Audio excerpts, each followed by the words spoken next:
First, I'm done with these idiots. The Secret Service and all of the persons in charge of protecting the citizens. Now there's a father that's wondering, where is his gun? Where is his kid again? Went to a rally, he tried to shoot President Trump. He's no longer living in Thomas. Dummy, trying to be John Wilkes Booth. Now you just John Wilkes Booth. Pronouns was work. Trump look bulletproof. Trump got shot like the dude, but he went home with his crew, and the dude died on the roof. He fired too far left, no gun control or breath. You ask where I stand, yes, I'm pro-life, he's trans-deaf. He got him a grape, he tried assassinating Trump, but it ain't face him. He got up, fist racing up. Fire.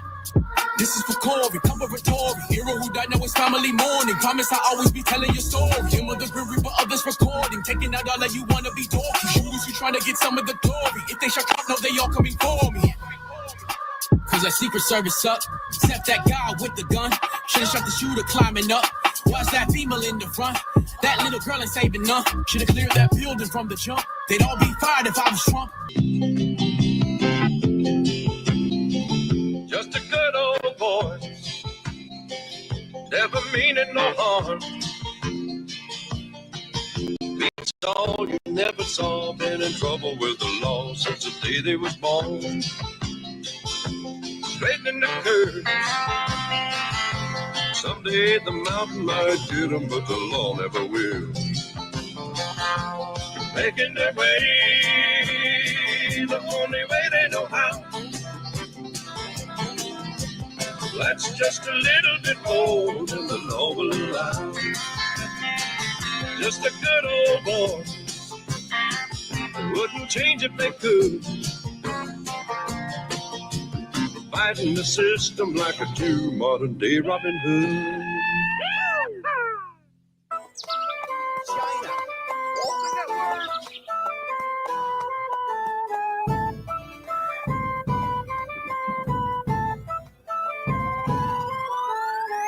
MAGA, Ultra MAGA, MAGA King. We gotta stop the MAGA King. I'm the MAGA King. MAGA, Ultra MAGA, MAGA King. Get the FBI loaded up. I'm the MAGA King. Now, I had a great relationship with President Cheese, now President for life. I call him King. He says, no, I am not King. I'm the MAGA King. You know what MAGA stands for? Make America Great Again. Trump was 100% right. The election was rigged and stolen, and we're not gonna let it happen again. MAGA, Ultra MAGA, MAGA King. We gotta stop the MAGA King. I'm the MAGA King. MAGA, Ultra MAGA, MAGA King. Get the FBI loaded up. I'm the MAGA King. Did anybody here vote for Biden? If you did, you don't have the courage in this group to admit it. We'll make our country great again, great again, great again, great again, great again, great again, great again, great again. We gonna make our country great again, make our country great again, with a record of impeachment, no convictions, weighing in at a sterling 215 pounds from the streets of Queens, New York, the two-time leader and defender of the free world, the Teflon Don, Donald Chelsea, Elon, RFK, Benz, we squared up. Democrats played dirty, but we got the dub. It's been a long campaign from Queens to Tampa Bay, but I praise God that he let me live to see this precious day. From Israel to Iran and Russia to Ukraine, Joe made us a joke. They don't see us the same. How close we've come to World War III is insane, but now I'm back. I'm about to put some more respect on our name. The deep state run out of time, now they're terrified. They couldn't get a case of stick, but Lord knows that they tried. Bulletproof from built to thrive, that's just my vibe. 2 attempts of my life, yet I'm still alive. Now I'm walking around with balls bigger than the Nephilim, protected by the king that was born back in Bethlehem. New leader of the free world, I'm fighting for my citizens. With God as my witness, we gon' make this country great again. We gon' make our country great again. Make our country great again. Make our country, make our country, make our country great again. We'll make our country great again. Make our country great again. Make our country, make our country, make our country great again. We locking in and set to spin the block on all my foes again. Have mercy, Lord, on many makers. Amen. wish death upon me. Blood in my dog and I can't see. I'm trying to be what I'm destined to be, and Nina's trying to take my life away. Borders are open to people with felonies. Biden can't stop them. He don't have the energy. You want to kill the man trying to fight for your better tomorrow like I had on Kennedy? I tried to give you the chance. Like maybe the leftists and nuts have his role. Y'all are exactly as crazy as every conservative person I know said you were all of those. Fox News Decision Desk can now officially project that Donald Trump will become the 47th President of the United States. The MAGA movement. The outcome is not what we wanted. The MAGA movement. Winning a popular vote was very nice. The MAGA movement. But please know it's going to be okay. The MAGA movement. We made history for a reason tonight. It's time to unite and fight. God spared my life for a reason, and that reason was to save our country. But it reversed. But please know it's going to be okay. The MAGA movement. While I concede this election, I do not concede the fight that fueled this campaign. Hear me when I say, the light of America's promise will always burn bright.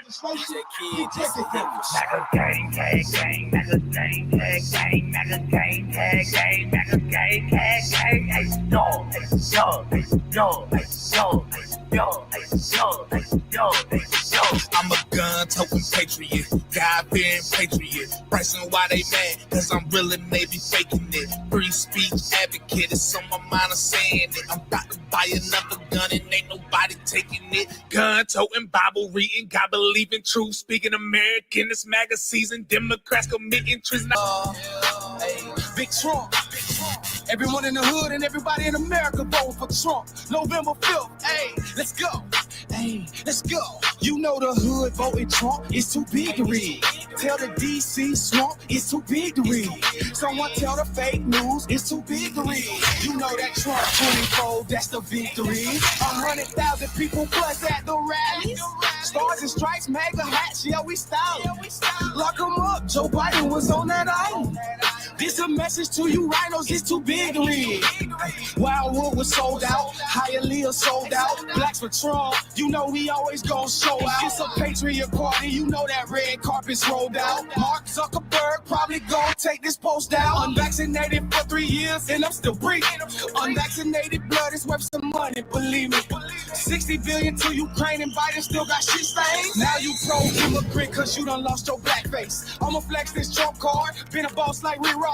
I'ma flex this Trump card, Obama boy, you been a fraud. Someone tell Big Mike that there's only 2 genders. You know that Target put a target on your children for riches. You know there's only 2 races, Republican and Democrat. MAGA Kool-Aid man, trying to bring that flavor back. Put Trump back in the White House.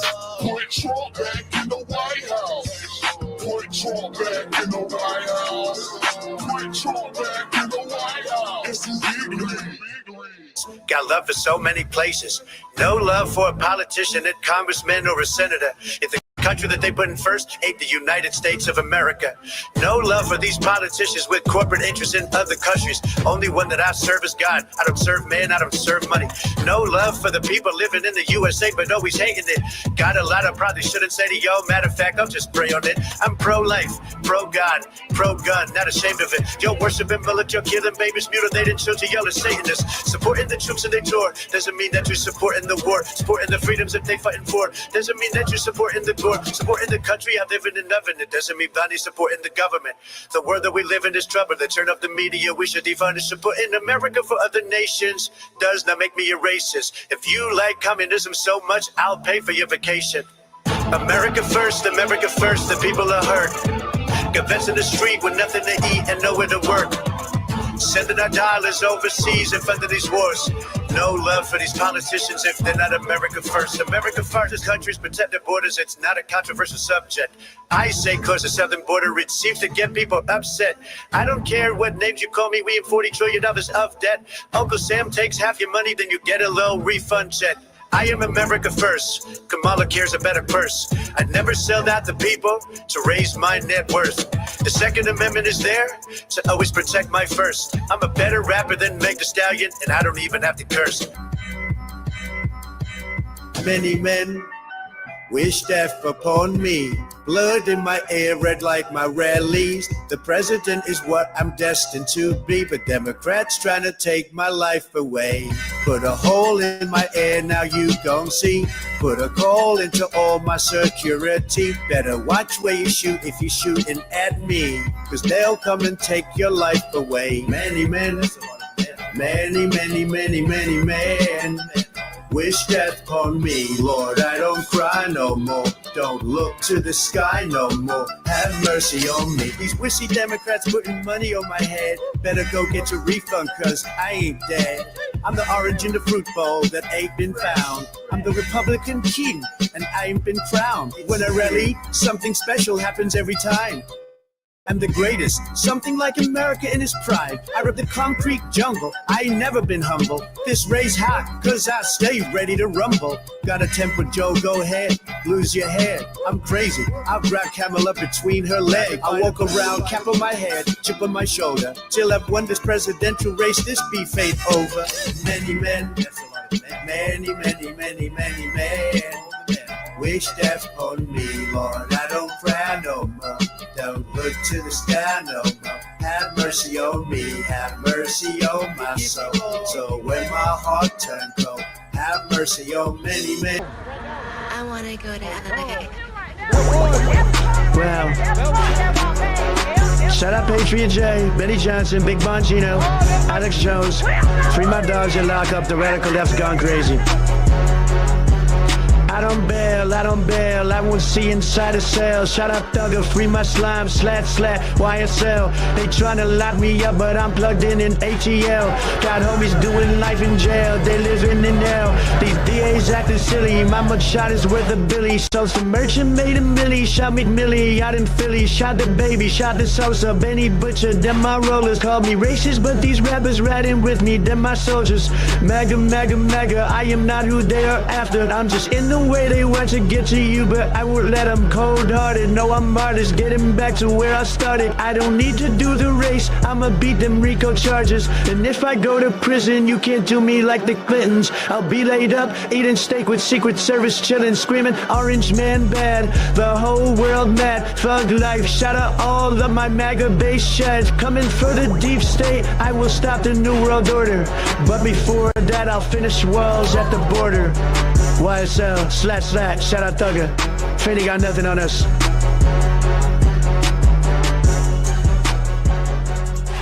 In light of the greatest political comeback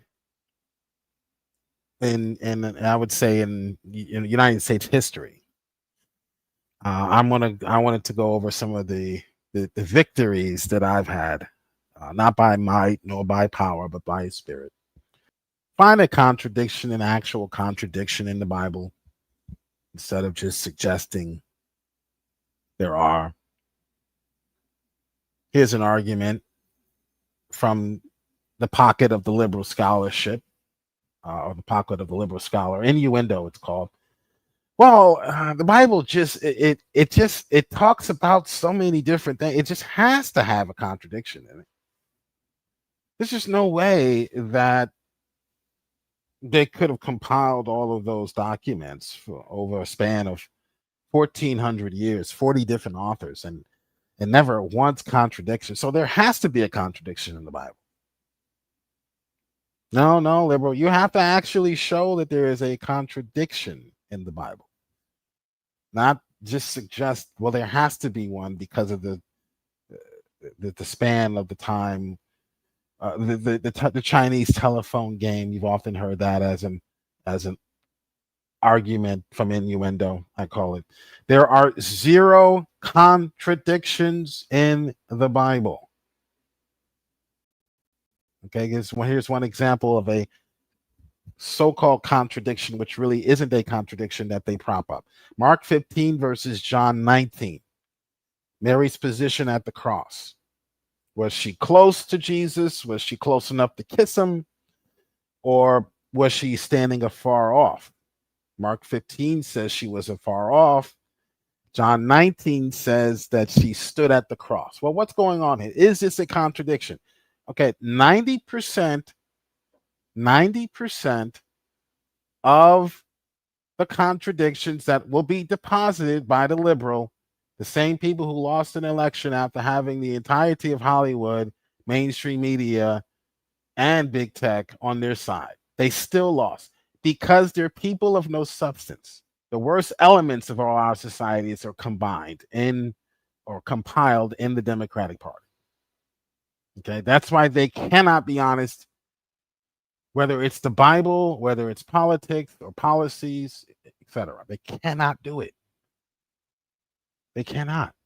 It's not in their nature. But I digress. So Mary's position at the cross, was she close? Was she far off? Well, 90% of their so-called contradictions are of this nature. They assume that that both authors are telling the same part of the story because they're telling the same story. So what you often see in scripture is the two accounts complementing each other.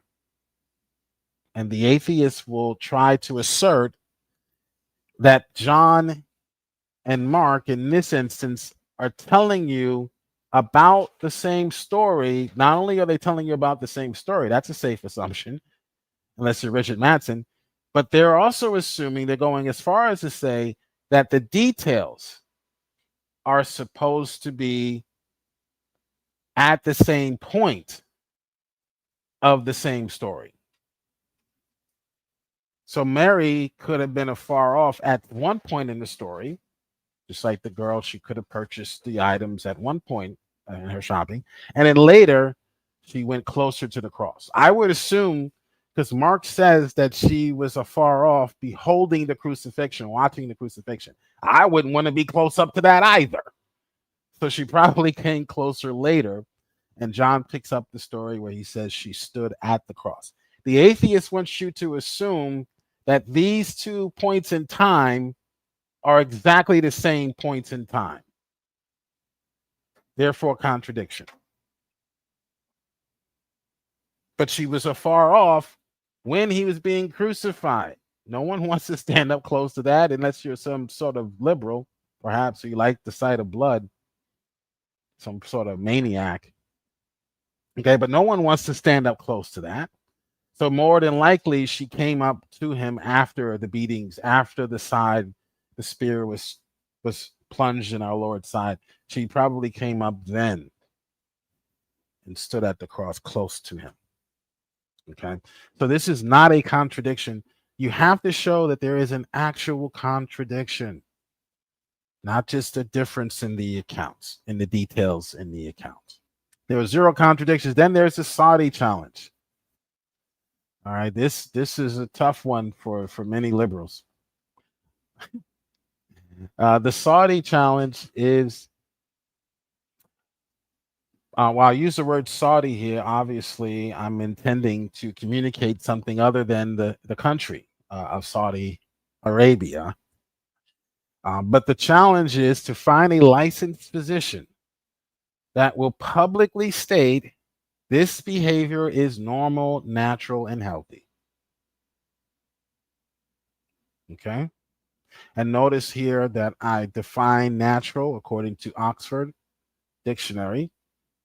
The liberal will often cite the first definition, but ignore the second as if it doesn't exist. That's one way to change narratives, change definitions, is to omit secondary, tertiary definitions of words. That way it can only mean this. It can only mean what I want it to mean. Okay. But natural also means in agreement with. So when you have an unnatural growth, the doctor's going to cut it off. It's unnatural. Does it occur in nature? Of course it does, dummy. You wouldn't be at the doctor if it didn't occur in nature. So it does occur in nature, but it is not in agreement with the character or makeup of fill in the blank. Okay. This is from Dr. Klemecki, who is retired. He was a proctologist for 40 years before he retired. All right. And here's a statement from him. All I'm asking for is a statement from a physician saying otherwise. That's all. You won't find it. By the way, Dr. Klemecki is retired, so he can speak freely on these and not worry freely on these issues, not worry about being canceled. Maybe now that Trump has won, we'll start to see more physicians come out of hiding when it comes to things like the jab or the medicine Dr. Death, Dr. Fauci, the Democrats were mandating for us to take. So he says, I know well the medical is surgical, pathology, directly related, not indirectly, directly related to the sexual practices typical of active homosexuals. Notice he says typical. So one of the arguments coming from the left is, well, heterosexual couples do it too. That doesn't eliminate the findings of these studies. So they shouldn't be doing it either, according to science. But he says it's typical because he said 95% or 99%, 95 to 99% of his patients as a rectal specialist were homosexuals. Uh-oh. Why is that? Oh, just a coincidence. Oh, well, correlation is not causation. Okay, so the most common, he says, is sodomy. So the Saudi challenge, he says it's an anti-natural, the same thing Paul says. Paul said this before they were even, before medical technology, before modern technology, he said this. Under the inspiration of the Holy Spirit, he says it's unnatural. Okay, Romans 1. It's an anti-natural activity being formed when the rectum is the recipient of a foreign object. That's a fact. That's a medical, physiological fact. Show me a doctor who would say otherwise. That's all. The name of Carlton, who insisted that this was a normal, natural behavior, and I should stop talking negatively about it. Well, I don't know who told him that, but maybe one of his professors. But hey, this is what I got to say to his professor. If his professor told him that, fuck your professor. And God forbid a scientific study comes out suggesting that their favorite pastime is not only dangerous, not only unhealthy, but unnatural. I don't know if there's any scientific study about the unnatural aspect, but surely you can conclude that eating rocks is not a natural. It's not a natural, or doesn't correspond to, or it's not in agreement with the character or makeup of the digestive system. Okay, so it doesn't take a biologist to suggest that's the case. All Omahans. What's wrong with that? That's a survey. That's what you do in the survey. You send it out to everyone in the city, or you send it out to Omaha. All right, so in this debate, now we debated this topic. The debate is on my channel. Are homosexual men more likely to diddler, to be diddlers? Okay, we'll say. So I brought a study to the debate. Jill always has receipts showing or suggesting, they like to say, this study suggests, blah, blah, blah, blah. Because, nothing is ever definitive in the world of subjective morality. You have to say this study suggests. All right. So I provided a study that suggests a disproportionate amount of diddlers in the LGBTQ community. And Carlton, of course, tries to discredit the survey by suggesting that Paul Cameron, who conducted the survey, well, he did it in his hometown. Well, therefore, everyone knew who he was. So, of course, they agreed with him.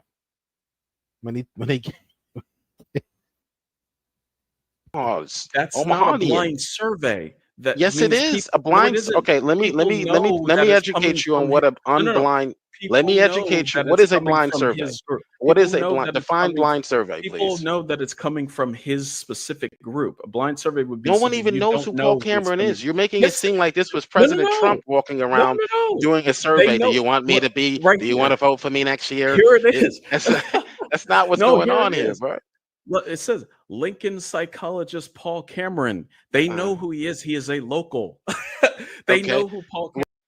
So the argument is that because they know who Paul Cameron is, they answered their questions in a biased fashion regarding this study. Does that make any sense to you? But this is all they have, ladies and gentlemen. Your surveys are biased. Don't let a Christian perform a survey. It's the left is not even going to consider it because of who performed the survey. So instead of finding something actually wrong with the survey, that the sample size being too small, they discredit your surveys based on your position, the fact that you're a Christian. So should we reject all of the evolutionary biologists who are atheists? Should we reject their findings and their studies? Was Omaha the only state? Was Omaha the No, only state he worked in? he was well known. Okay, well, is Omaha the only state that he worked in, that he did the survey in? No. He Oh, did so it why are you bringing mostly. up that fact that he did it in his home state? Of course he did it in No. his home state. That's the closest place to him. All right, No. so here's the problem with your assessment. You can So laugh if you want, because you know your I want argument to make is people terrible. clear that Here's the problem. Here's the problem. Sources here are incredibly So biased. So please hold on. Now you're saying he's biased because he chose to we're do about the done. survey in his home state, although he did the survey in other states. You're making it seem as though Omaha was the only state he did the survey in, where everyone knows him. Okay, if he had done the survey in his own state, in his own neighborhood, where people know who he is, then you might have an argument. But that's not the case, is it? Did he do the survey in other states?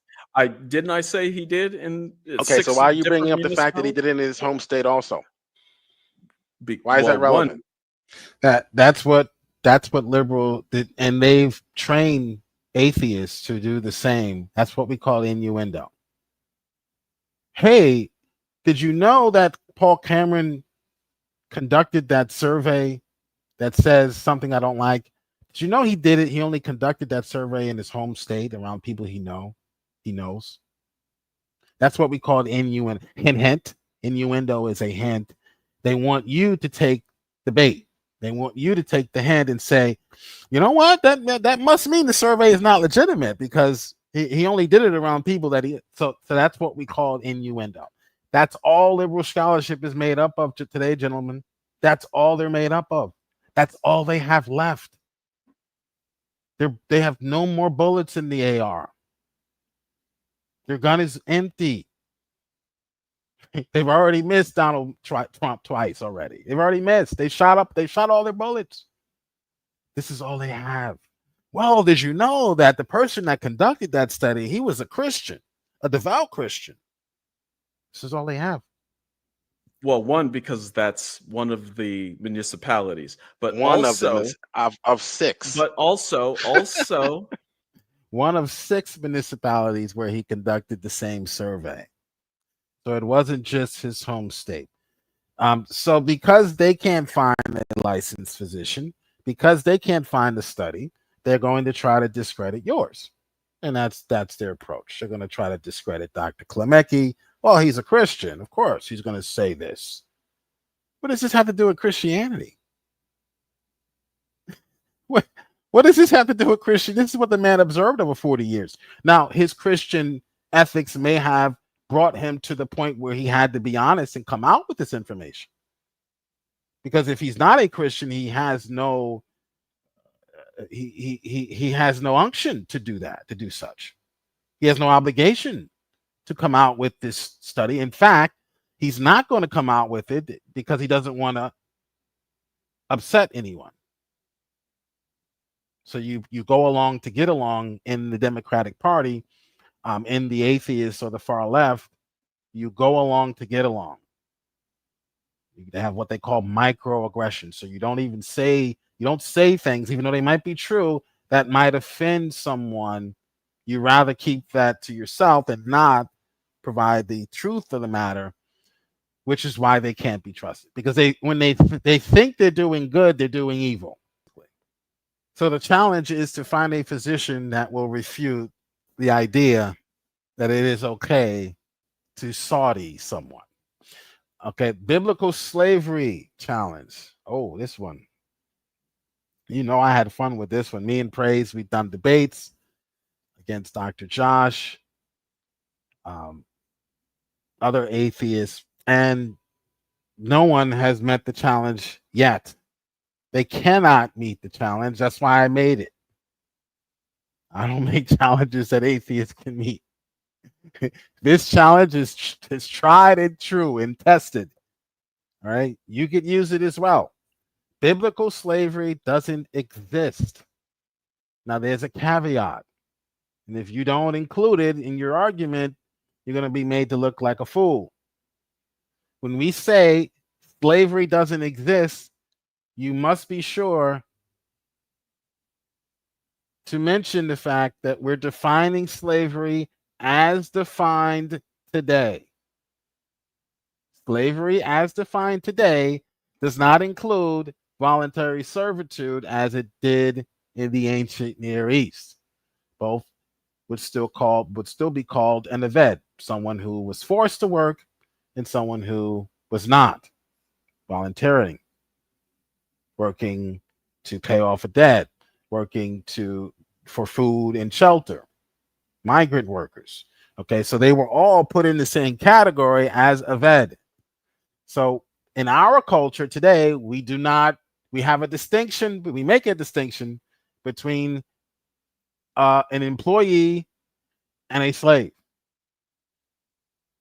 Okay, so that's the first thing. So when I say biblical slavery doesn't exist, I'm only referring to how we define slavery in our modern culture.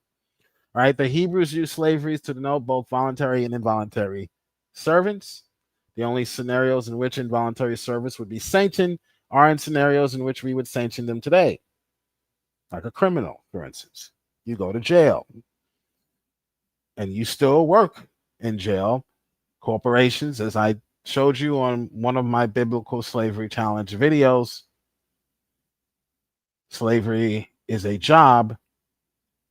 I showed you receipts for the fact that corporations today can still hire prisoners or cheap labor to do tasks, create signs for the company, etc., etc. I showed you that.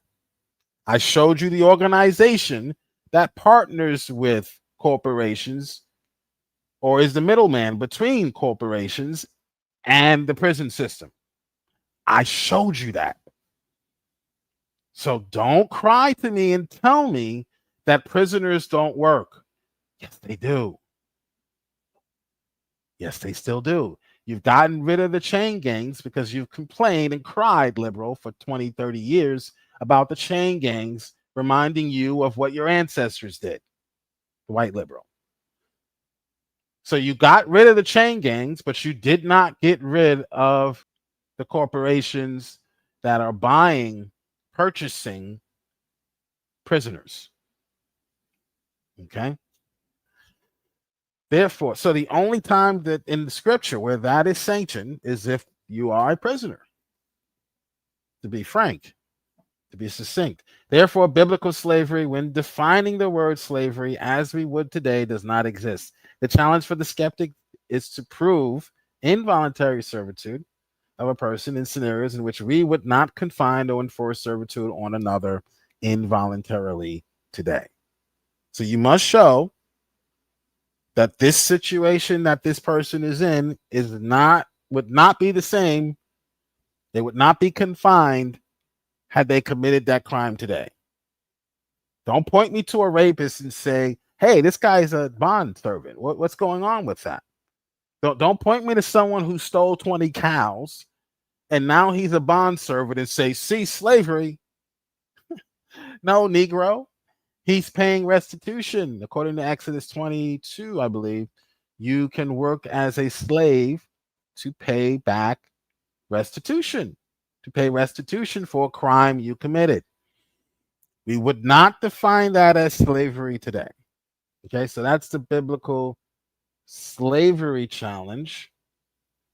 And I have a clip I want to show you. If your professor, Dr. Spider, says that slavery does exist in the Bible, here's what I have to say about your professor. Fuck your professor. Who is this professor? I want to know who it is. Yeah, fuck your professor. We my professor. No, fuck your professor. Your professor doesn't know anything more than I do. Than the Holy Spirit reveals. I'm not talking to you, dude. I'm talking to Jack. Fuck your professor. Fuck your professor. Hey, Dr. Spider, how's it going? Oh, it's going amazing. Sunday fun day. Sunday fun day. Yeah, okay. I just subscribed to your channel and clicked the notification. I just, but I'm an hour late. I apologize about that. Would you be my slave under the laws of Exodus 21? Sure. Why not? All right. So that's one of Matt Dillahunty's questions that he'll ask Christians. He'll ask them if they want to be his slave. The atheist guy will ask that. The guy with the glasses? Yeah, Matt Dillahunty. Have you heard of Matt Dillahunty? Yeah. But the answer to this question is no, because Matt Dillahunty doesn't own any land. In the ancient Near East, as far as I can determine, at least, in the ancient Near East, you had to be a landowner to hire workers. Okay, you would hire workers to work on your field, whatever skill they had. They would apply it to whatever you needed done on your plantation or on your land. So I would not be his slave, but not for the reasons he's thinking. He's thinking I wouldn't be his slave because I'm being forced to be there against my will, and I'm being whipped like Toby, and why do white people forced to work? Fucking just love racism so much, or slavery? They love talking about it. They love talking about it. Like they care so much about what happened like 400 years ago or some shit. Yeah, much of it is just guilt, I guess. And they're trying to... I kind of feel like that I was raised on white guilt. Yeah, white guilt, they call it. So they want to try to appeal to... They think black people actually care. So they're trying to appeal to blacks in a good way, in light of their past. But I don't blame white people for slavery. I blame wickedness for slavery. I would just say that that's just something crazy human beings did back in the day. Right. You know, it's none of our fault now. But they really are trying to make it seem like it is still our fault to this day, which has caused massive division. And then also entitlement for those people that think that they are descendants of slaves. Right. Yeah. So that's my biblical slavery challenge. And then lastly, by the way, I just did a video with ETT on this topic. If you want to check that out, he, for some reason, is defending slavery in the Bible. I think it has more to do with his doctrine of servitude in which he believes he believes slavery will exist in the eschaton, in the new heavens and the new earth. So he has to make the Bible say slavery is okay. Did you catch that? Because his Hebrew Israelite doctrine informs him that white people will be forced to work against their will in the new heavens and the new earth, he has to read into the Old Testament passages about slavery, involuntary servitude. So that's why Hebrew Israelite, so-called Christian, believes slavery is sanctioned in the Bible. Does that make sense, Dr. Spider? Is sanctioned in the Bible? That's right. Yeah, we're saying it's not. Well, if it's in the Bible, dude, you must be right. It is in the Bible, but is it sanctioned in the Bible?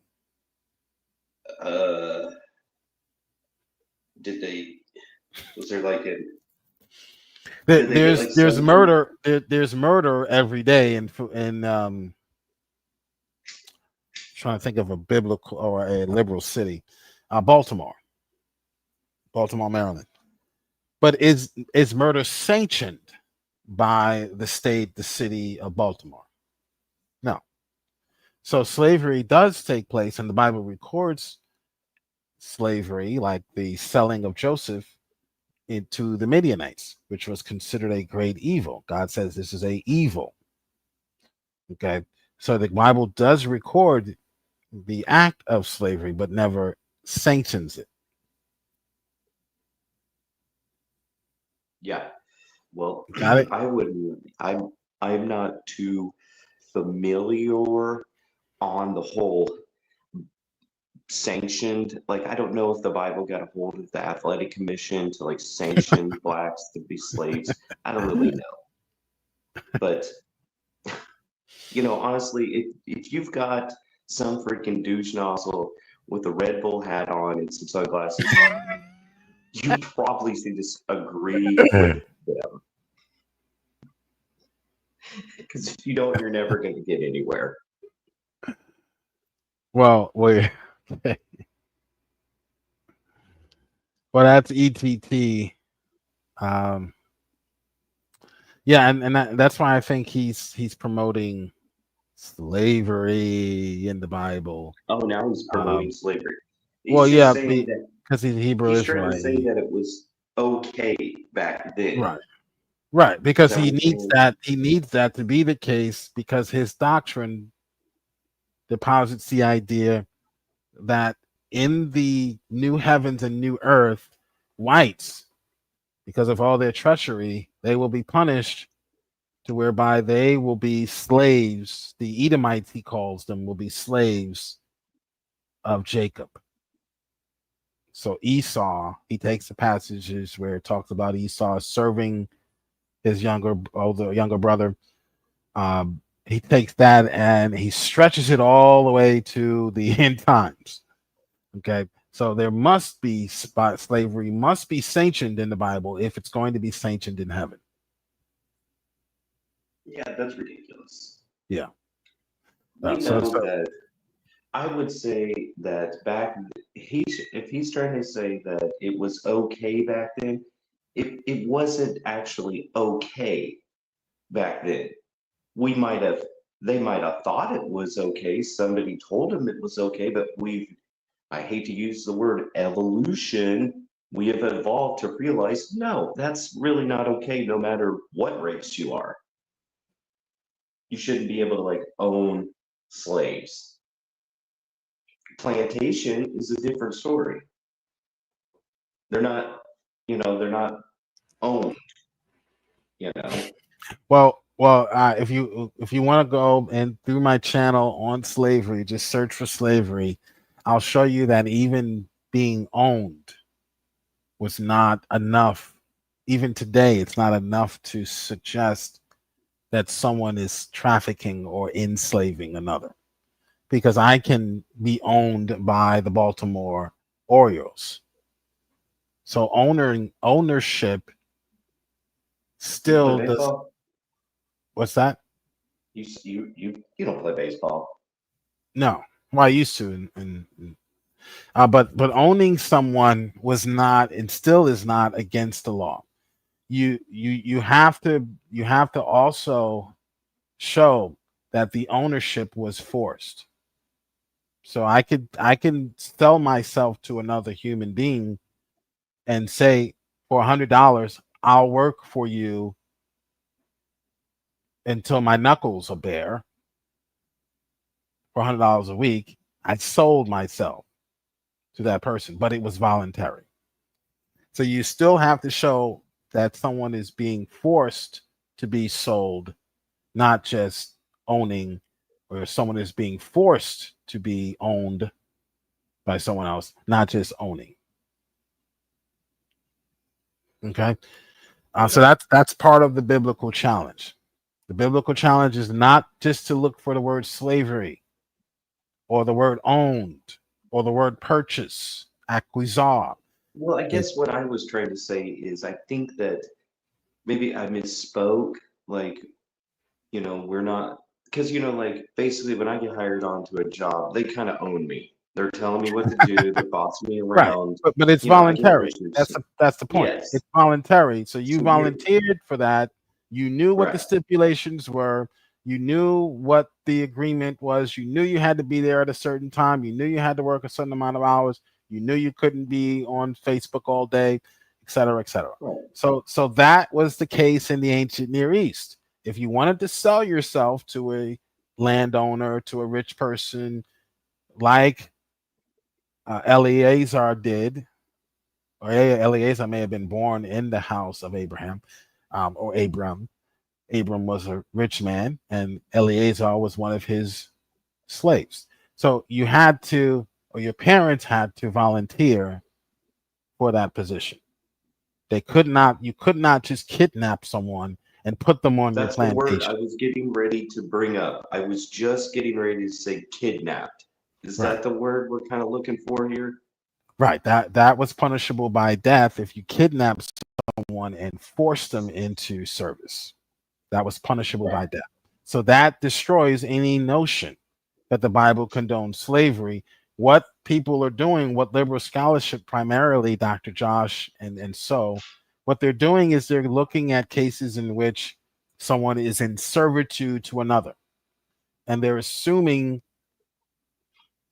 the volition of that person was removed from the agreement, that they had no say in the matter because they're an Eved for life, for instance. Ignoring the passages where it says the Eved can tattoo himself, can pierce his ear in as a sign that he wants to be owned for life. Because being owned by a really rich person meant that you would also be rich. It meant that you had a chance to inherit the master's wealth. In fact, Eleazar, if Abraham did not have Isaac, his first son, the Bible says Eleazar, his slave, would have inherited all his wealth. So you have a passage in the scriptures where Abram is crying out to God saying, give me a son, or else I'm going to have to pass down all my wealth to Eleazar, who's from Damascus. He's not even an Israelite. So slave in the Old Testament was almost like a worker, unless you were a thief or a crook or a criminal, then you would be forced. And rightfully so. Because criminals don't deserve freedom. People who rape and steal, they don't deserve to have a choice in the matter. They need to pay restitution. So in the Bible, those people were forced. Now, if you want to call that slavery, so be it. If that's slavery, then the prison system is slavery. And that's usually the end of that discussion, right, doctor? Yeah. That's usually the end of the discussion. If what the Hebrew Israelites did by forcing criminals to work and pay back the people who they've harmed, the cattle and the sheep that they've stolen and ate and killed, if that's slavery, then our United States penal system is slavery, and some would agree that it is. But we normally don't define those people as slaves. We call them prisoners. So. Yeah. Okay, so that was my slavery challenge, and then I had I don't think they're going to be able to do it. No, they can't. Because basically what you're saying is there is nowhere in the Bible that it says slavery was sanctioned, and that basically you would have to kidnap somebody and force them into this work.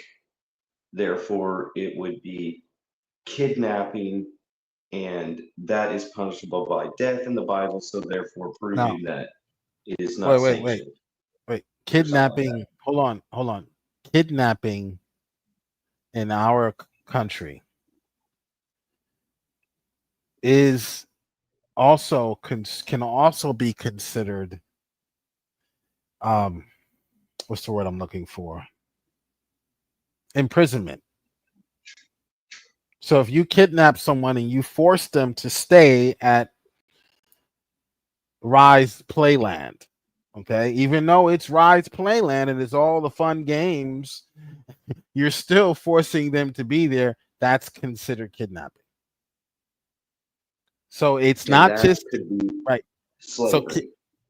Right, exactly. Because kidnapping legally in the Bible says that that's okay. Right. And in fact, it was punishable by death. To kidnap someone and confine them, meaning you would not let them go. You're not just kidnapping them and letting them go. Right? Traffickers don't kidnap the kids and then let them go. Right. And then you say, "Oh, that's kidnapping."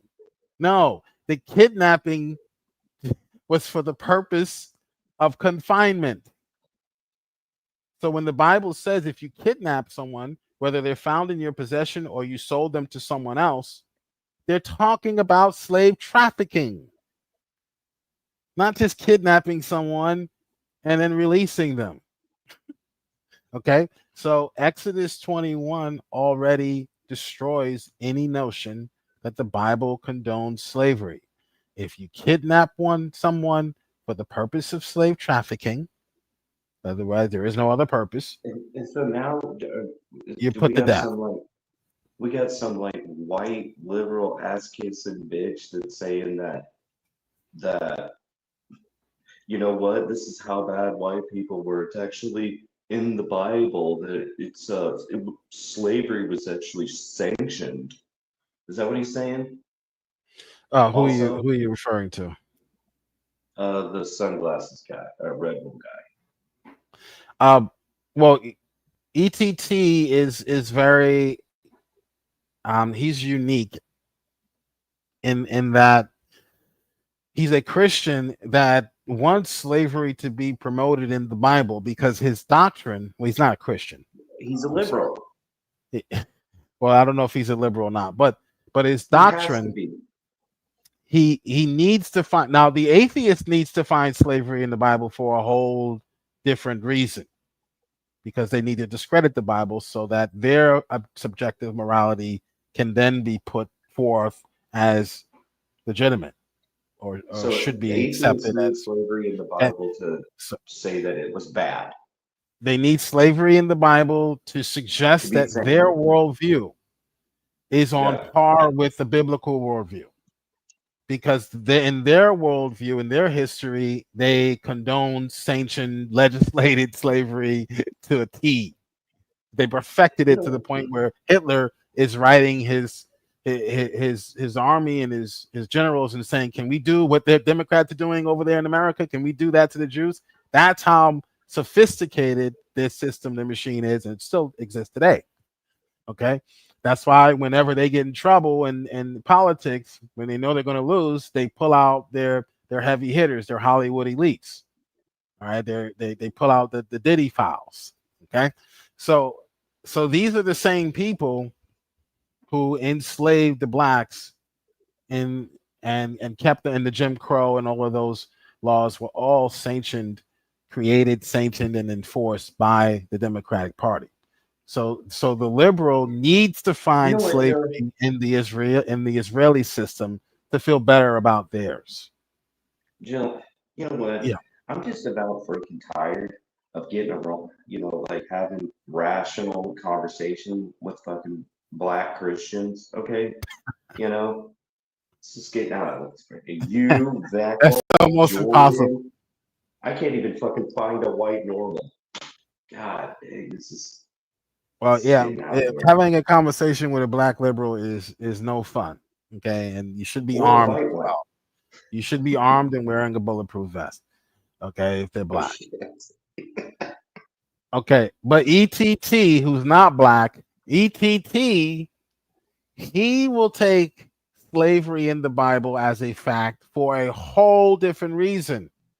His doctrine includes slavery in heaven. So he has to make slavery sanctioned in the Old Testament.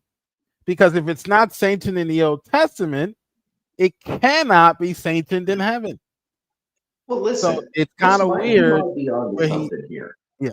He might be onto something here. Just hear me out on this, okay? So in heaven, they got a lot of really thick, long robes and stuff like that. Everybody does. So they got to have somebody out there picking the cotton. Am I wrong? Okay, I'm sorry. I apologize. Disregard. Well, according to ETT, that will be you. That will be the Europeans. Those of European ancestry. You will be working for Jacob. So he takes the passage. Yeah. You'll be picking cotton for black people. So you'll be making Nike apparel with that cotton instead of Abercrombie or whatever. I'll be making white robes for black people in heaven. A fake Hebrew Israelite is more like it. Built to speak. God bless you. Hey, brother. JG is in the chat. I saw you were live.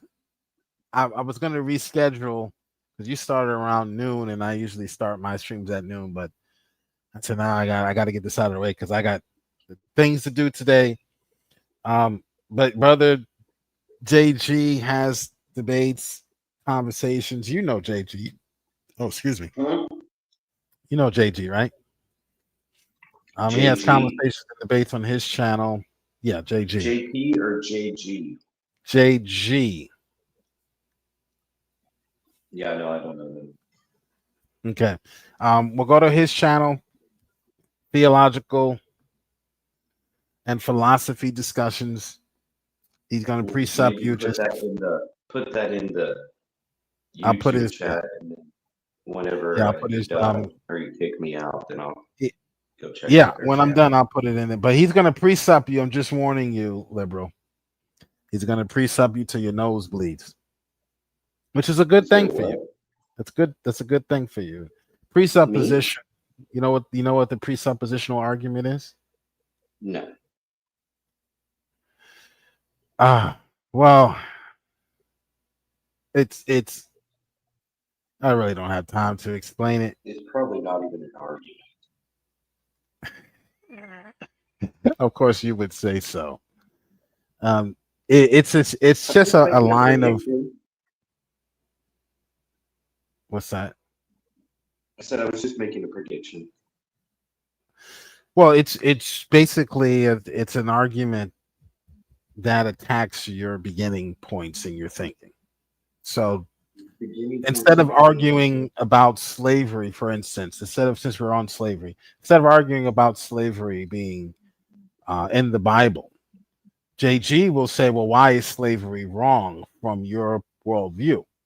And you would have to ground or you would presuppose that it's necessary for you to think that slavery is wrong. But I can show that's inconsistent with your beliefs, with other beliefs you have. But besides that, JG will attack the underlying existence of your presupposition of all human thought, actually, not just the idea of the good or bad it's I'd kind like to of hear this guy talk to Jesse Lee Peterson. oh come on, are you serious? Jesse Lee Peterson? Well, I'm just saying, when you listen to him talk about living on a plantation, he's not. I mean, you've heard that, right? Who do you want to speak to, Jesse Lee Peterson? JG? Yes, JG. He needs to talk to Jesse Lee Peterson. Okay, is Jesse Lee Peterson one of your favorite YouTubers? Blacks? I like Jesse too. Jesse is I don't really like him. Pretty good. Like him. He's okay. I just like that he, when he lived out on, he lived on a plantation. He tries to explain to people that are also up in arms, like, oh my God. He's like trying to say, actually, I don't think he was just saying life was really good for blacks. Then. I don't think he actually grew up on an actual slave plantation like my mom down south. I'm pretty sure he did because he was explaining it. I've heard him explain it. No, what he means is he's not talking about a slave plantation. He's talking about a sharecropping farm, which my mom grew up on. Most people from the South, when they ended slavery, they had a system they called sharecropping, where you would share in the work or share in the production and the profit, supposedly, of your labor was supposed to be shared with the worker. So they called it sharecropping. But we know that that's not always how it worked, right? Because you still had an owner, you still had workers, you still had rules to abide by, and there really wasn't anything set in any sort of law or ordinance to protect the sharecropper or the worker. So that's where Jim Crow and all those things became dominant in the South, sharecropping and Jim Crow. So that's what he's referring to. He's not referring to he's not old enough to actually be a slave. Okay. Well, no, he wasn't saying that he was a slave, but he said that he did grow up on a plantation. Maybe not, but when you hear the word plantation, you automatically think slavery. Exactly. So So that's why I was just clarifying that. And what he basically was just trying to say is when he grew up on that plantation, life was actually good. That's right. And and like his, it's just what they did. Things were just different. People need to quit being all bent out of shape about how people fucking acted, 100 years ago. It's just, it's not, advancing society. It's retarding society. We're slowing down. We're becoming fucking retarded. We're not advancing. We're kind of like repeating history a little bit. And that's not good. Yeah, I agree.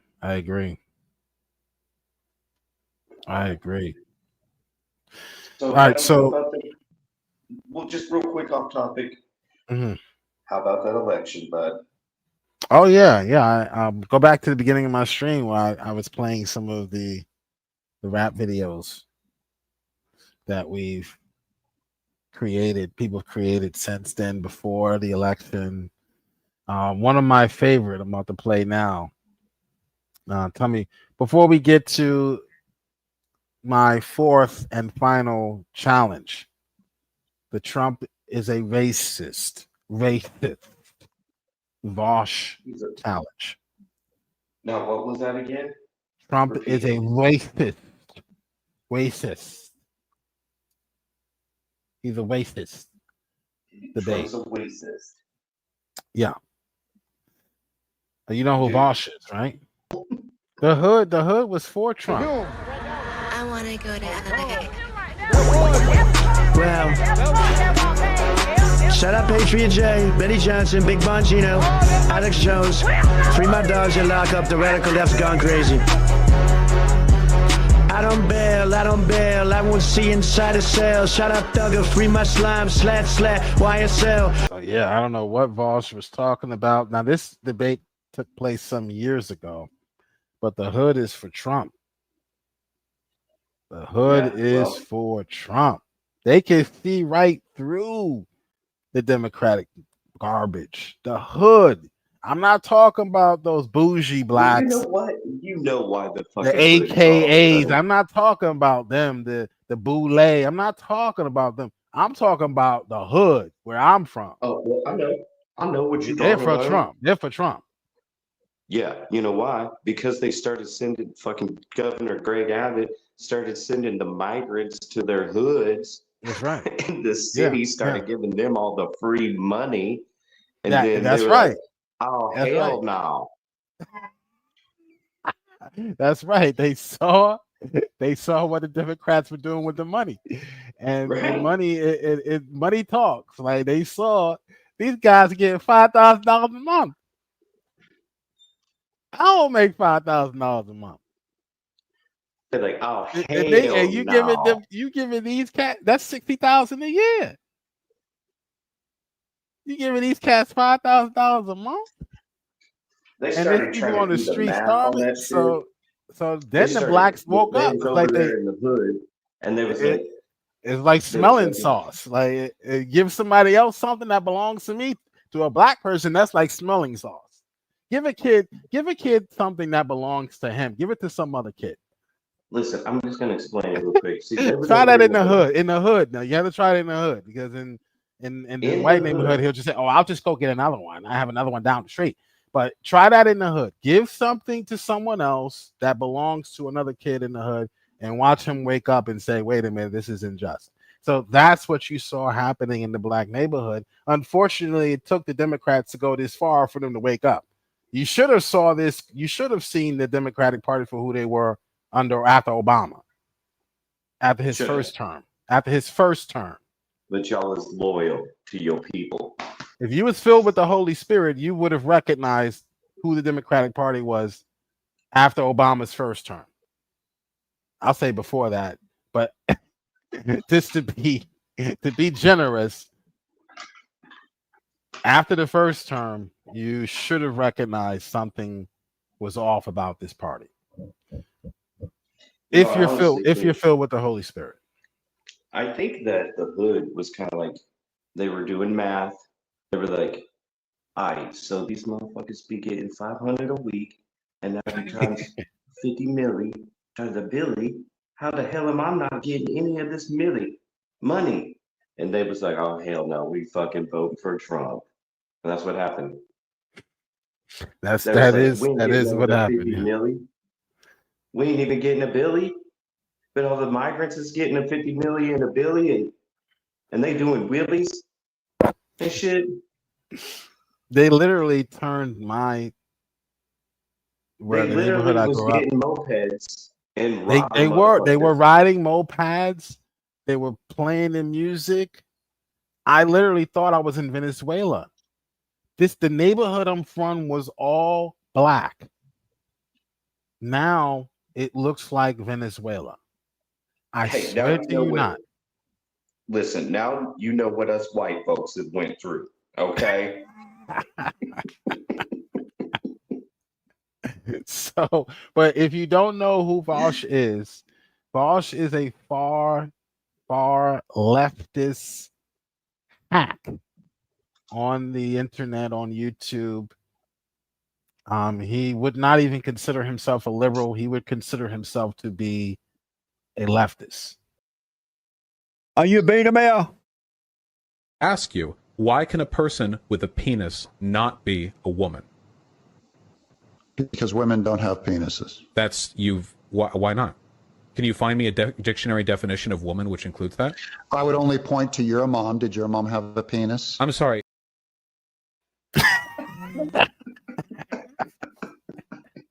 So that is VAUSH, whom I've debated. No biologist necessary. We don't need to be a biologist to see this. Wasn't that Dave in Exile? Yes, that's Doug Knable. Yes. Oh, damn right. Oh, all right. I'm here. Okay. All right. So VAUSH he's rubbing his hands together and anticipating the racist examples of racism he's going to present. Watch what he starts with. Pay close attention to what he begins his Trump is a racist argument with. So, if I may, as far back as the 1970s, the Trump administration has had lawsuits filed against it for discriminatory housing practices. Okay, now VAUSH speaks very quickly. Most liars and deceivers speak. Can we just play that one more time? Speak very quickly, but I'm going to rewind it, and I want you to see if you catch it. To see if you catch it. To see if you caught the ruse, the trick. All right, he's going to try to pull one over, and if you're not filled with the Holy Spirit, or if you're not Dr. Spider, you might not. He's probably the only liberal that I know, or maybe not a liberal, but he's the only non-Christian I know that can sort of pick up on these things without the inspiration of the Holy Spirit. So I think he might be saved. I think he might be saved. He just doesn't know it. But pay attention. I'm going to play this again. 1970s. So, if I may, as far back as the 1970s, the Trump administration. Okay, when someone says as far back as, what are they trying to hint at? As far back, if I said, hey, Dr. Spider, how long have you been, or Dr. Spider, you really shouldn't be doing crack. As far back as 1980, what am I trying to assume? What am I trying to hint at? I'm trying to hint that you're still doing it. Not only did you do it in the 80s, but you're still doing it continually. You've been doing it since the 80s. Right. Did you see that? Did you catch that? You got to be careful when you listen to fake news or any liberal, because they know they're really good with words. My example is they've been doing this since the 1970s. I mean, it's basically just as equivalent and just as relevant as 400 years ago. It's basically no different.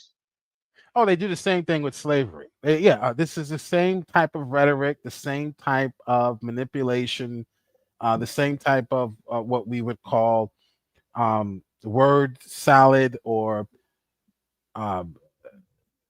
basically obfuscation.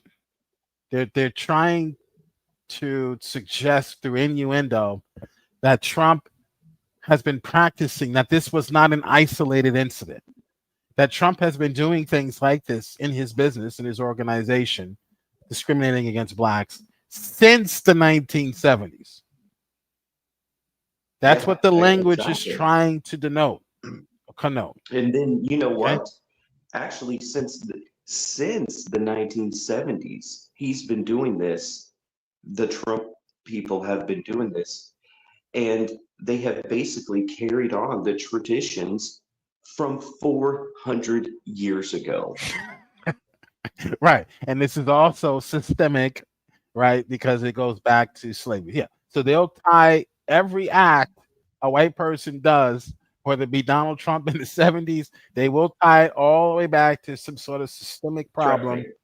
I know all the arguments. I debated a guy on this same channel on systemic racism as well by the name of Losar. So you can go watch that video. It's on my channel. And it's the same thing. It's all a boogeyman. It's all innuendo. It's all hinting at, hey, maybe this is systemic, but never actually grounding the claims in any sort of objective grounding. It's all inkling. It's all innuendo. There's no substance here. But you have to be careful when you're talking to liberals, because they know how. They're not dumb. They know how to manipulate. No, I actually believe that they are dumb. They're not dumb. Yes, they are. We're just not ignorant of their devices, of their schemes. Satan is not dumb. Satan knows how to use words. I truly believe that they are humanly conditioned by feminists. There's been a rampant fucking level of feminism that's been going on for maybe 20 years or little well, that longer. doesn't make them dumb. They're indoctrinated, yes, but that doesn't make them stupid. They know how to manipulate the media. Okay, well, they know how to manipulate church people. They are very naive individuals, and all they're really doing is they are trying to create this chemical reaction in their brain to make them feel as if, from what they've been indoctrinated by, they get some kind of reward chemical reaction in their brain by just even sitting online and just saying the words. The Trump people have been doing this since the 70s. I know my history. I know what I'm talking about here, and I am passionate for the black people. Right. Yeah. They're pandering. They're black. They're pandering. Black pandering. Right. Instead of Black Panther, it's Black Pander. Yeah. They do that often because to make themselves feel altruistic, they say, or like they're acting in good faith. Nothing good has came from this pandering to the blacks, and nothing good has came from the blacks loving the pandering. You know, when the whole George Floyd shit came out, they were making white people kiss their feet and shit like that. You know, they were making white people kiss their feet. Dude, I'm not even fucking joking. If you go back and look this shit up, there was these people they were walking up to him in the middle of the street. They had their camera on and they would make them get on their knees and fucking, what? Dude, I'm telling you, I've seen some of the most insane shit ever right after George Floyd happened and the riots. You mean like the Black Hebrew Israelites? One at a time, right? Alex is apologizing on behalf of all so-called white people, right? One at a time, one at a time. Alex is apologizing on behalf of all so-called white people for what they have done to us, right? And you're more than welcome. You mean like that, Dr. Spider? Yeah. And see, what good is that created? It's both of these fucking individuals are pathetic disgrace to be an American citizen. This is pathetic behavior. You would never get on your knees and fucking kiss another man's feet like that because of your so-called white guilt. And then you would never, as a man, you would go over there and get that motherfucker up and be like, don't you ever fucking do this. They should all be slapped in the fucking face, like literally with the hand of straight to hell. Because I mean, this is doing nothing productive for America. I just can't believe that shit. So that's something they were taught. It's creating massive division, unfortunately. And then you know what? I'm getting to the point where I'm like okay with the division in a sense. Like let's just stay away from each other. I would rather stay right. I would rather that edge of California float away into the sea or where they belong, to China. I would rather separate than have to endure another 8 years of this of an Obama-night type of society. Jill, I'm just saying, when I'm talking about separating, I'm sorry, bud, but you gotta go hang with your people. Of color. I believe one of the specific statements for the people he was willing to house in a given borough in the New York City was executives and Jews only. Furthermore, all right, so what he's doing is he's showing you a case where the managers of the Trump organization perhaps were guilty of this. They deny it, but this was the argument. But he cannot connect any of these incidents to Trump directly. So it's sort of like suing Kroger because one of the cashiers punched you in the face, and then suggesting that Kroger is now a racist because you happen to be black. That's essentially the argument that they're depositing when they bring up this 1970 Donald Trump's father, who was in charge of these companies, and Donald Trump, of course, was put in charge as a manager, perhaps, of some of these buildings.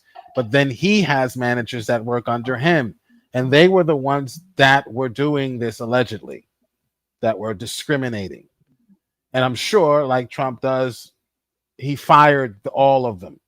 I'm sure. Okay, so but let's just say he didn't. Yeah. Let's just say he didn't fire anybody. Let's just say it's true. If he didn't, he's not in charge. It's his father's business. But here, I'm just talking about the guy that was in charge. What is wrong with saying, I don't want a bunch of motherfuckers up in here all jiving and vibing and hippity hopping and what the fuck is wrong that with would be that would be racist, listen, according to them. Take it one further. What if some fucking white dude came in and he was like, oh shit, dog, I'm just hopping and jiving and popping and locking as well. That motherfucker's not getting a job either. Well, let me just tell you what what VAUSH here is not going to tell you. What happened is that they were discriminating against Section 8 recipients. Excuse me.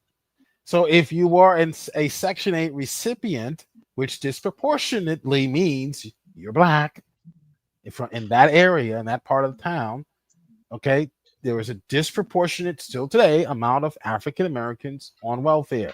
So they did not want Section 8 recipients in their hotels or in their real estate. Listen, I can understand. I could possibly understand.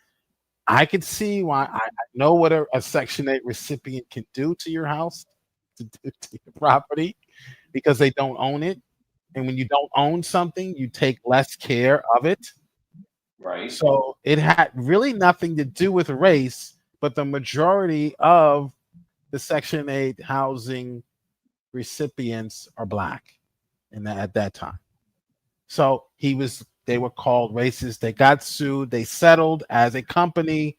And now VAUSH is trying to use this as his argument to why Trump is a racist today. As evidence as to why Trump is racist, you have to tie, or if you can, Trump to discrimination directly. Fast forward to 2024, okay? And you don't even have to fast forward to 2024. If you're going to try to bring up something from the 70s, at least be able to tie Donald Trump directly to the discrimination instead of just saying it was the Trump brand. They were discriminating. All I'm saying is, if we fast forward to 2024 and you look at DEI, you know what? Back in 1973, they were fucking right if they were doing that. Whether they were right or wrong, that's a separate issue. If you're going to accuse someone of something, they should have kept that shit going. Okay, well, whether it's right or wrong, that's again, that's your morality. But did he do it or not?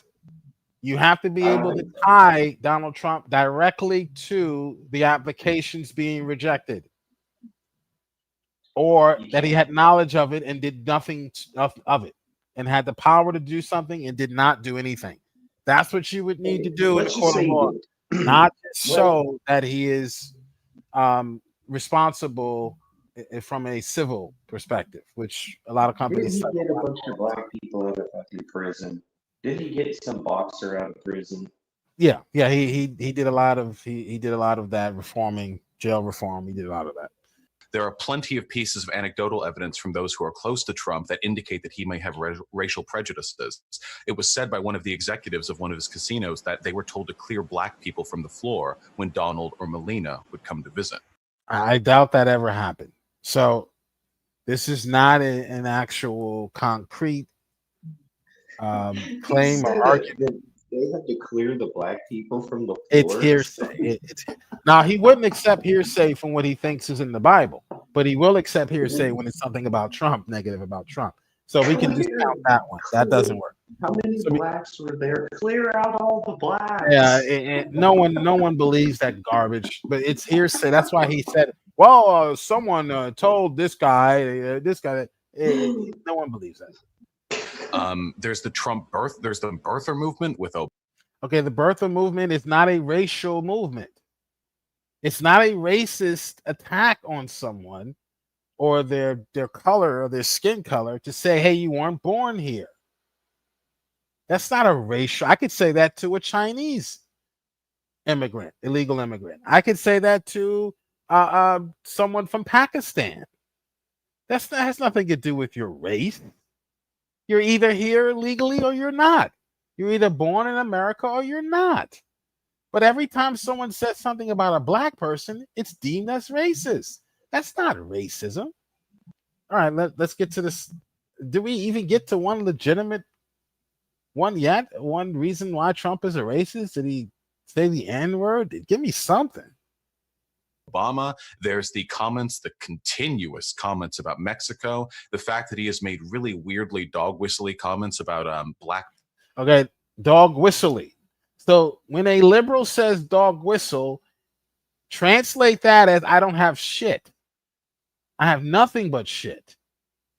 When they say, "Oh, it's a dog whistle," that's an indication that they do not have any concrete argument or facts. That they're going off of innuendo or inklings, or I think this or I think that. This sounds bad.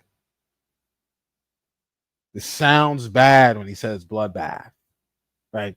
Sounds racist when he questions, but that's their warped mind. I didn't see any racism with the birther thing. First of all, that was started by Hillary Clinton.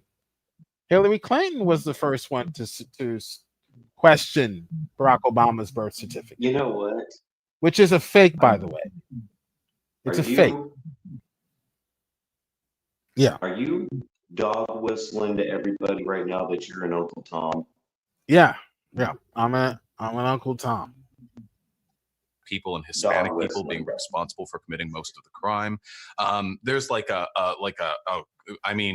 Charlottesville thing, the shithole countries. All right, Charlottesville. So he's rambling off all of these horrible points, these examples of racism. Charlottesville, Trump was 100% correct. There were good people on both sides. That's the whole, there's good people on both sides. That they still were repeating up until this election. Do you remember? It was Hillary, or it might have been Kamala. They were still repeating this lie that Donald Trump said that the Nazis were good people because he said there were good people on both sides. Well, I don't have time to go into the details, but there is an excellent question. Let me just make this point really quick. Okay. There's an excellent video here. It's on the screen. It's from PragerU, and it explains what Donald Trump actually said regarding Charlottesville. Okay, he said there were good people on both sides. He was correct. Because not everyone who wanted the statue to come down was a Nazi. Some of them were just regular people. Black conservatives wanted the statues to stay up, not just the KKK. And then the Democratic side, there was Antifa who wanted to tear the statues down, but then there were good people on that side as well, because there were just regular Democrats, regular liberals who thought that the statues were racist, so they wanted them to be taken down, right? So go ahead. I'm sorry. What was your question? Joe, I've been asking myself this for a while now. So black people, they don't like Nazis, right? I love Nazis. I would rather hang out with a Nazi than a liberal. So don't hate. Don't think that black people have something against another white person. You're not Even black, because, okay? You're not black. You didn't vote for Joe Biden, so you're not black. So just forget that you're yeah, black. I'm not black. I'm white You're on not the even inside. black. Okay? I'm white on the So inside. shut your white ass up and listen.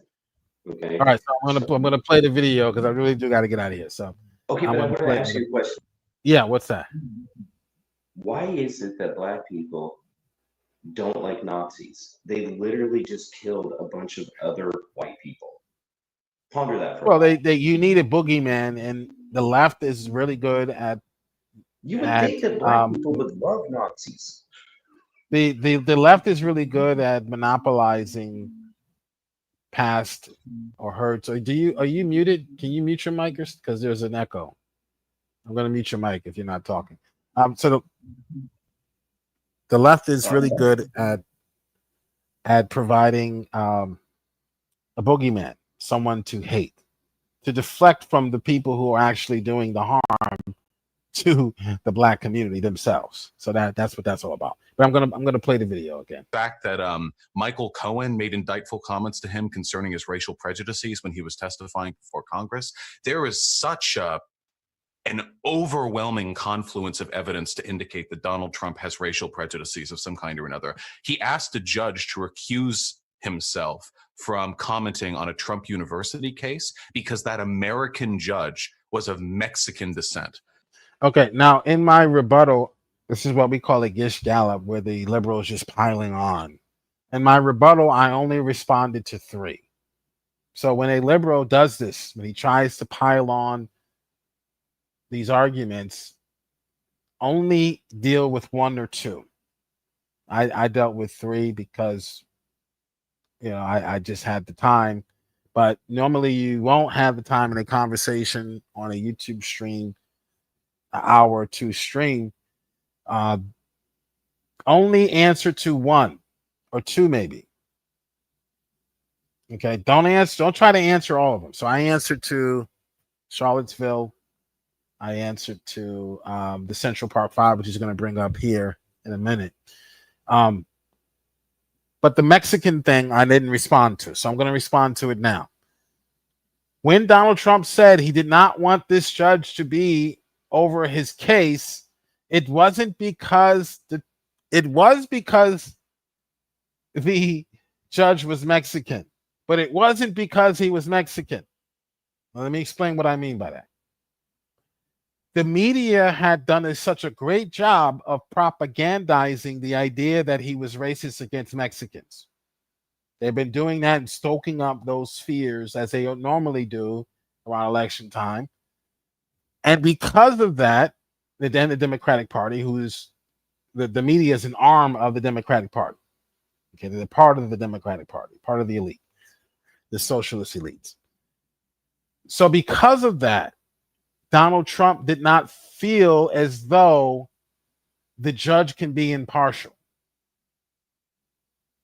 because he felt the judge might be racist against him because of all the rhetoric coming from the Democratic Party. So had there not been that rhetoric, had this been 2000 and Donald Trump was on trial, he would have never said, no, don't give me a Mexican. He would have never said that. Okay, so considering the climate in which Donald Trump said that, I don't consider that to be racist. I do not consider that to be racist if you've convinced all the white people to hate me at my job, and then then one of those white people is now deciding whether or not I get a raise. I'm going to say, hey, wait a minute. This can't be a white person here. Can't be a white person. I'm sorry. That has nothing to do with race or racism. It has more to do with your racism and how Donald Trump is now trying to circumvent the rhetoric that the narrative that you built and created and fostered, the lie.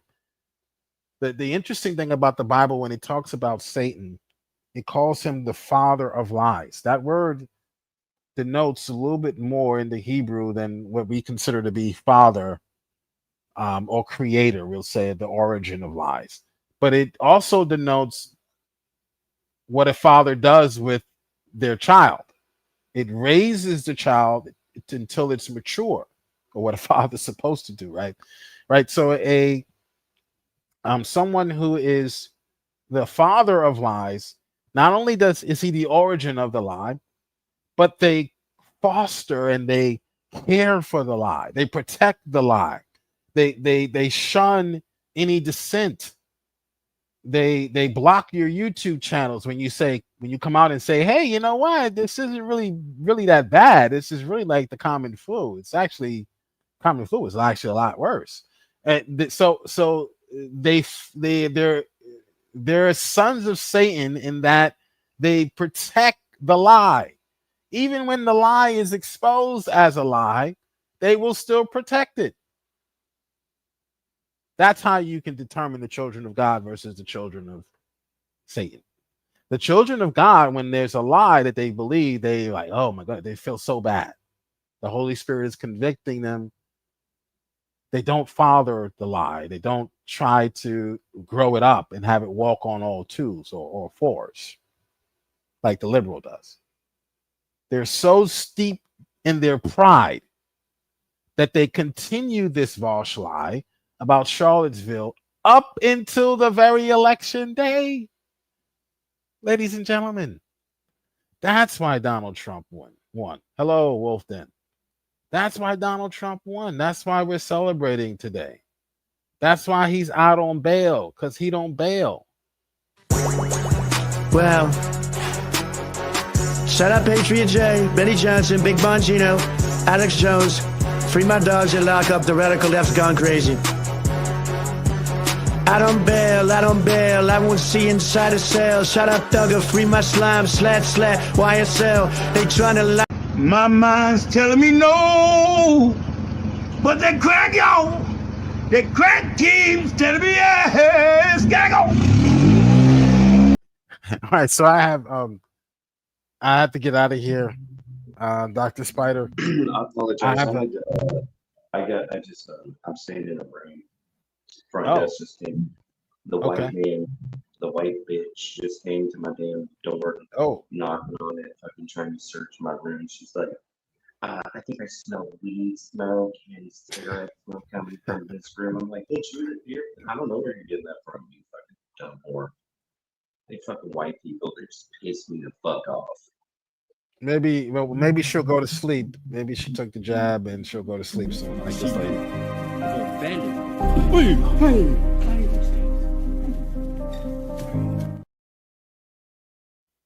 So maybe could have happened in the hallway just right then and there.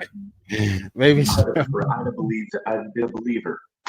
That jab will kick in, and then she'll just go to sleep and leave you alone. Yeah. For 15 minutes after receiving the shot, one nurse took questions from reporters and then fainted. I'm sorry. And the one thing that a lying culture can't tolerate is the truth. That's like, that's from this is the president. There's a degree of decorum and respectability that is typically expected of people in the highest office in the country. But not only has he eschewed that decorum, he has eschewed it in a way which lays plain his biases. And I honestly don't know how anyone could defend that point. The Central Park Five is probably the most insightful example. He said that the settlement the Central Park Five received after evidence was found and exonerated them of their case was a disgrace. It was a disgrace. I'm saying that as a black man 20, 30 years later. It was a disgrace. If you're not familiar with the case, as I demonstrated, VAUSH was not. This is how I won the debate, when I was able to demonstrate that everything he said about these cases, and again, I concentrated on 3 of his Gish Gallop, the Charlottesville, I think I answered to the 1970 claim of racism, and this one, the Central Park Five. The Central Park Five were guilty of, and they were found guilty, or they were arrested by a black man and charged by a black man. They were found guilty not of rape, but of what we call accessory to rape. So the one guy that was found guilty who actually penetrated, and I'm trying not to be graphic, his last name was Reyes. He wasn't even black. He was like Puerto Rican or Hispanic. He was the only one that was able to, I'll say, perform outside at Central Park. And it wasn't summer. Okay, he was the only one that was able to perform. So he was the only one that penetrated the jogger, the white lady. The rest of the assailants were charged with accessory, including the three of the 5 Central Park 5. So 3 of the 5 were charged with accessory to rape because they held her down while Reyes raped her. Now, find me a man, not a liberal, but find me a man that will not consider you to be a rapist if you held down his daughter while someone else penetrated. Find me a man that will still not call you a race or you a rapist. Now I'm calling people racist. Okay, if you only held her wrist. Now the confessions show this was what happened. Now I'm going to show you a clip from the actual confessions if I still have it, because people will try to lie and suggest that these confessions were somehow coerced and that these aren't real confessions and they need to be thrown out. In fact, that's what they found. During the exoneration, they suggested, well, then everything that was said on this tape was a lie because they were coerced. Well, they were not coerced. If you actually watch the video, their parents were present. Okay, don't watch the Netflix special. Turn that garbage off. Watch the actual confessions. I will put a link to one of the assailants. Okay, this is Corey Wise. All right, this is Corey Wise. This is from 1989. Watch the confessions yourself. Don't rely on VAUSH. Don't rely on Vlad TV, who I got this video from. DJ Vlad, whatever his name is, DJ Vlad, in his video title, puts that the video was coerced. He entitles it Coerced Video Confession. Watch the video for he's a liberal, which means he's a liar. Watch the video for yourself. Not only were they given food, the man he's sitting there with a can of Pepsi in his hand. He's a little nervous. Of course, he's nervous. I would be too. After I participated in a gang-style rape. Okay. Mr. Corey Wise.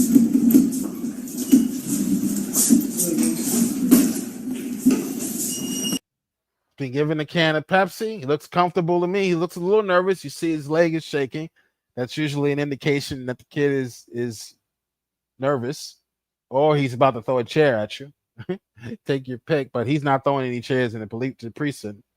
But if this were a classroom, you might get a chair whizzing by your ear, like the bullet that almost hit Trump.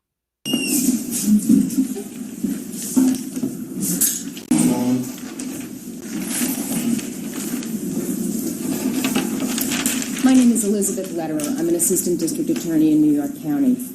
I'd like to ask you some questions about a series of things that happened in Central Park on the night of April 19th of 1989. Before I do that, I'd like to advise you of your rights with respect to statements you may make now, okay?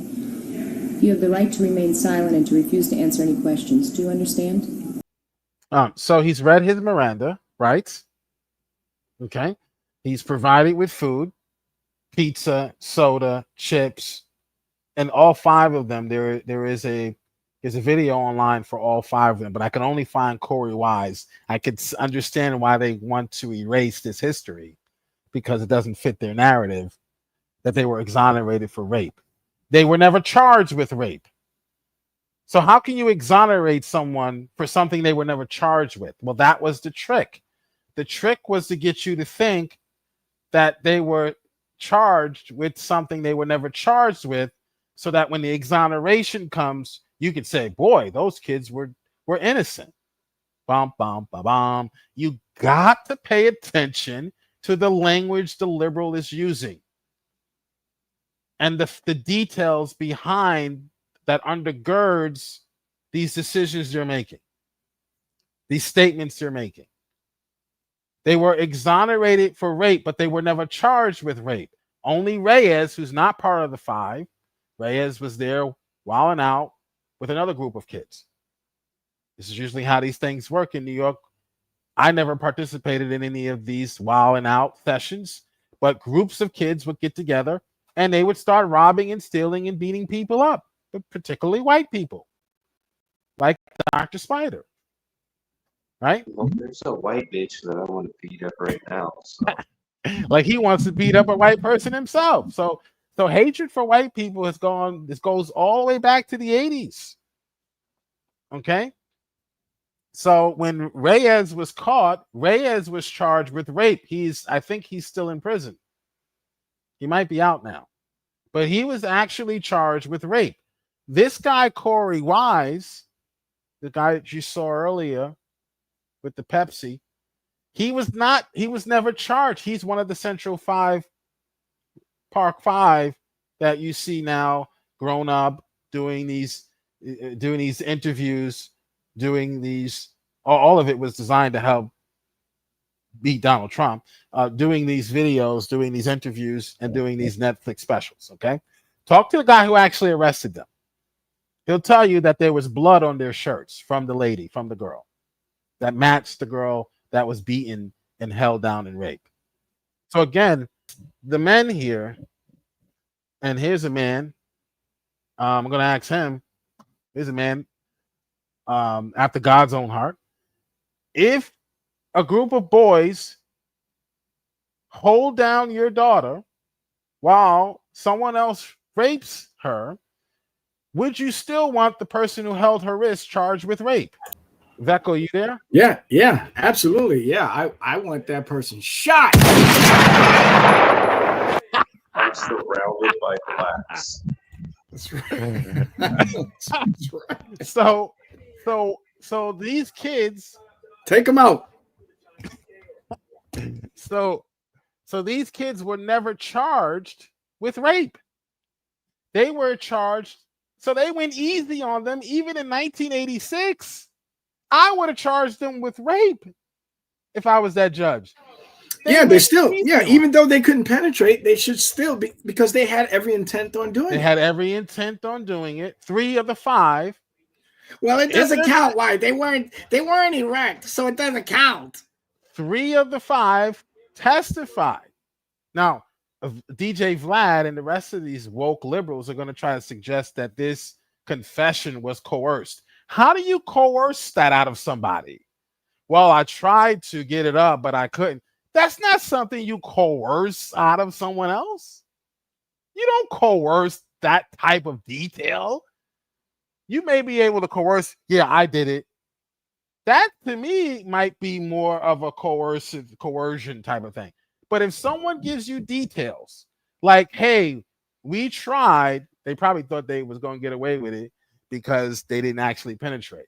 So, you know how kids will tell you that they did something wrong, but not, well, I picked it up, but I didn't actually take it out of the store. Ha ha ha. Yeah, it's kind of like the Clinton thing. Well, I did not inhale. Right. Right. Yeah. That's not something that was coerced. Please, I implore you, liberal, watch the tapes for yourself. They were not coerced.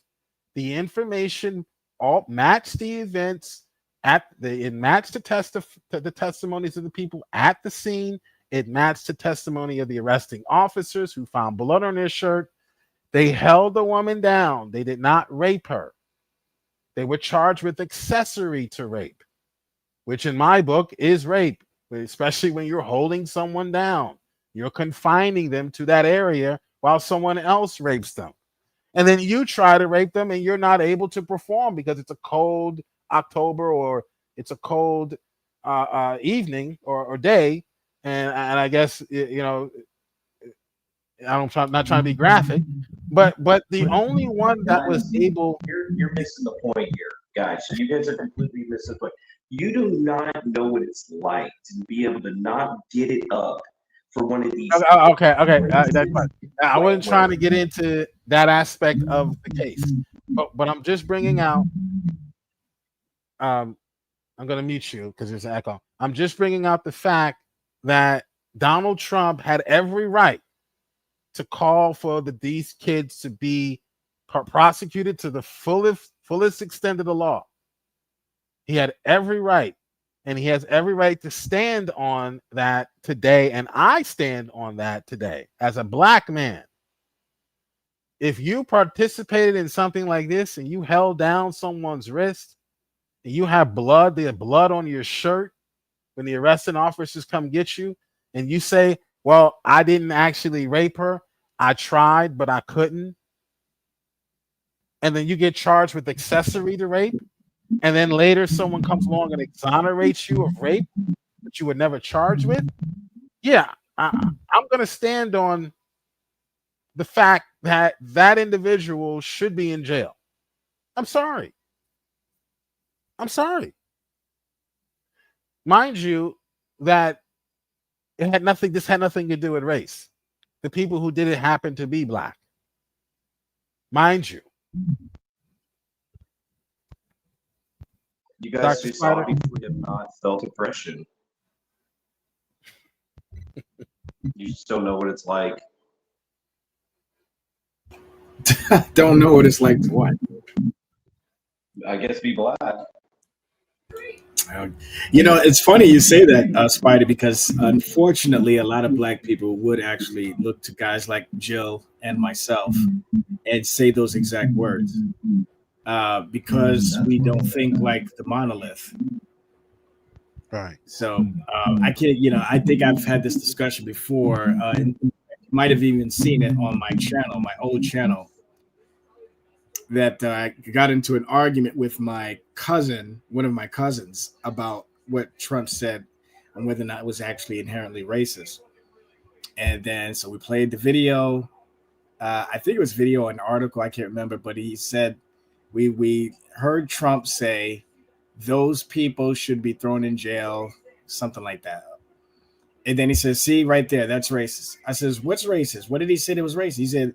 He said those people should be thrown in jail. I said, how is that racist? He said those people. I said, yes. And he said, and what color were those people he was referring to? I said, they were black. He said, bingo. Exactly. I said, are you freaking retarded? So if they were Italian, that wouldn't have been racist? Like, exactly. This is the power of the brainwashing on the part of the left. And this is one of the reasons why even here today in 2024, that it's rather unfortunate. I'll say it. I don't give a crap. That for the past 6 decades, black people, the majority of black people in this country, and maybe in the Western hemisphere, have grown accustomed to not being held accountable for certain things. So that's why a lot of them have this stereotypically speaking, you have, hold on. Stereotypically, you might have a black person say, have the type of attitude, like, I wish somebody would type of thing, Yeah. And the reason why that attitude exists so predominantly in amongst black people is because black people en masse over the past 60 years have, again, developed this ideology that there is no real accountability that should be practiced amongst black people. Yeah, sure, we'll go to jail if we do something bad, but I mean, we can say all kinds of disparaging things against white folk and non-black folk. Why? Well, because we were slaves. We used to be kings, and then the white man enslaved us, and now, this is their form of reparation, where we get to say whatever the heck we want to say. We accuse them of being racist if they say something we don't like, blah, blah, blah, blah, blah. or if we work hard, then we're trying to be white. If we're trying to get out of the ghetto, we're trying to, get that extra money at the job that we're at. You're trying to be white, you're selling out, that kind of thing. So it's all this victim mentality that's just plagued the Black community for the past 6 decades. And I think that's why we're at this position now still, that the Central Park Five cannot be held accountable or responsible for whatever it is that they did. Even if they didn't penetrate, they still put their hands on this woman. Right. They beat her up. They took her clothes off. Okay. And they handled her in an unbiblical fashion. Okay. Right. So they should still go to jail. They should still be held responsible. Yeah, and that's what the confessions show. That's what the lead, the actual arresting officer testifies to, who is Black, by the way, and he was interviewed by Larry Elder on the Larry Elder show. Oh, he's a sellout. He's a sellout. He's a Black white supremacist, the Black supremacist KKK member. But if you can provide any evidence that just one of the arguments that VAUSH used corresponds to reality, I will leave YouTube. Whether it be Charlottesville, which they were still pumping the Charlottesville lie right up until the election day. They were pumping that Charlottesville lie. The two people on both sides. Donald Trump is a racist because of 1970 and his father's business, where they discriminated against Blacks. That doesn't correspond to reality. That was his dad, not him. And then the Central Park Five. They should be in jail. Accessory to rape. Why didn't they exonerate them for accessory to rape, what they were actually charged with? Why did they exonerate them for something they were never charged with? Because the whole thing was an entire ploy. It was a propaganda ploy. It was a psyop to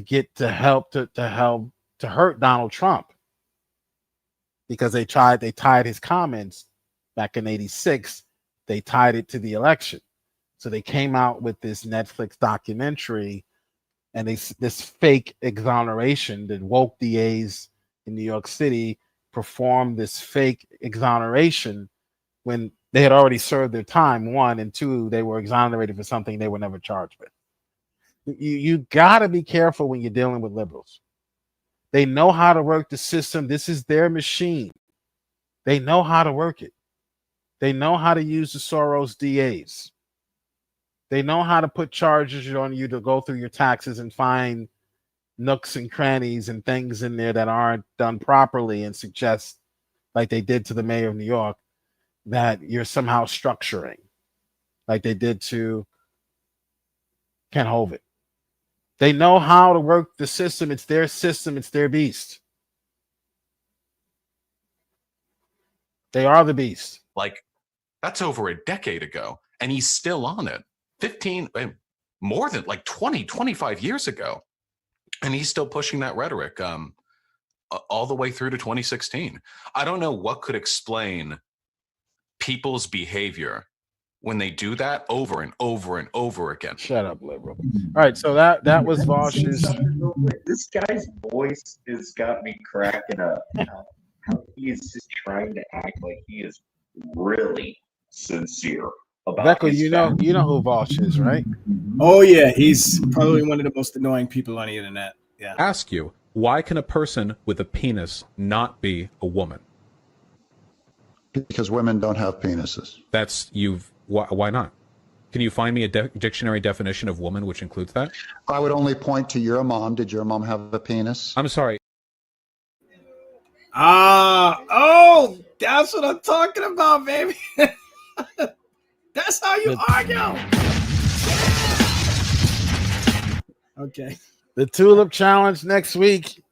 All right. Hope you creeps got receipts. You certainly didn't have any for my challenges. Okay. Yeah. Tulip Challenge next week, please. In 2 weeks. Yeah. I'm streaming every 2 weeks now.